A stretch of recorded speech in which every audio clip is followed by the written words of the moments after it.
নমস্কাৰ, মই আজি বনাবলৈ লৈছোঁ কঁঠালৰ মালপোৱা আৰু এই কঁঠালৰ মালপোৱা বনাবলৈ মই লৈছোঁ 10টামান কঁঠালৰ ফুটা আৰু প্ৰথমতে মই মিক্সিত দি লৈ এই কঁঠালৰ গুটিকেইটা আঁতৰাই ইহঁতৰ ৰস উলিয়াই ল'ম। এয়া মোৰ কঁঠালৰ ৰস উলিওৱা হৈ গ'ল। এতিয়া এটা বাতিত ল'ম 2 কাপ আটা আৰু 1 কাপ ময়দা, 2 চামুচ চেনি, অকণমান নিমখ, সৰু চামুচেৰে 1 চামুচ বেকিং পাউডাৰ।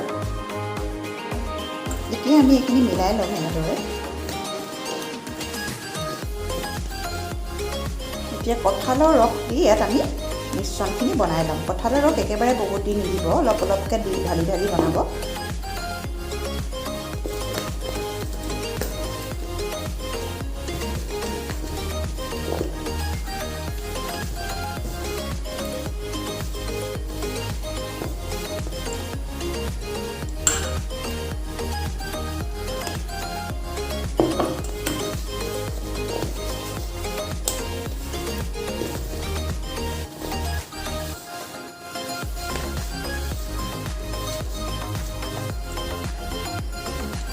মোৰ মিশ্ৰণখিনি ৰেডি হৈ গ'ল। মিশ্ৰণখিনি চাব, বেছি ডাঠো হ'ব নালাগিব আৰু বেছি পাতলো হ'ব নালাগিব।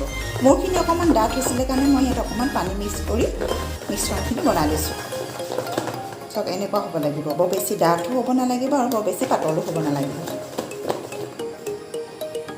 এতিয়া গেছত কেৰাহী তুলি কেৰাহীটো গৰম হ'বলৈ দিম। মোৰ কেৰাহী গৰম হ'ল। এতিয়া ইয়াত মই দিম অকণমান মিঠাতেল,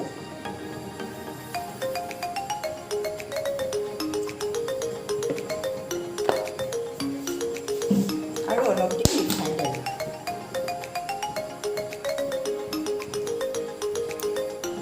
আৰু তেল গৰম হ'বলৈ দিম। তেল গৰম হ'ল। এতিয়া মই গেছটো ল' টু মিডিয়াম কৰি পিঠাকেইটা সিজাই ল'ম।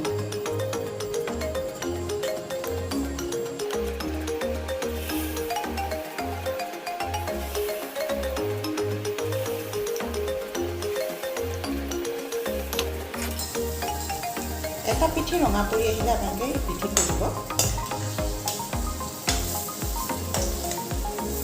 আপোনালোকে পাৰিলে মিশ্ৰণখিনিত কেইটামান চফ গুটিও দি দিব পাৰে, মই দিয়া নাই। পিঠাখিনি বহুত চফ্ট হৈছে।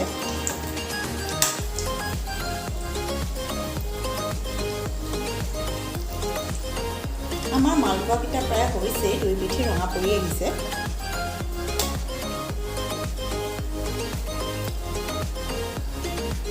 আমাৰ প্ৰথমকেইটা মালপোৱা হৈ গ'ল। আমি এতিয়া এইকেইটা কাঢ়ি ল'ম। আহোঁতে ভালকৈ তেলখিনি নিগৰি যাবলৈ দিব।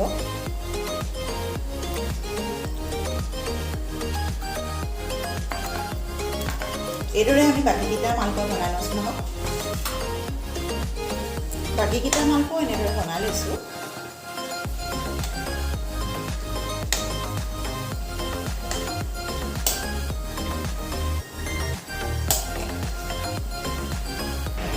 এয়া আমাৰ কঁঠালৰ মালপোৱা ৰেডি হৈ গ'ল। খাবলৈ বহুত ধুনীয়া হয়। আপোনালোকে বনাই খাই চাবচোন, আৰু বনাই খাই ভাল পালে লাইক কৰিব, শ্বেয়াৰ কৰিব, কমেণ্ট কৰিব, আৰু প্লিজ চেনেলটো ছাবস্ক্ৰাইব কৰি দিব। Thank U.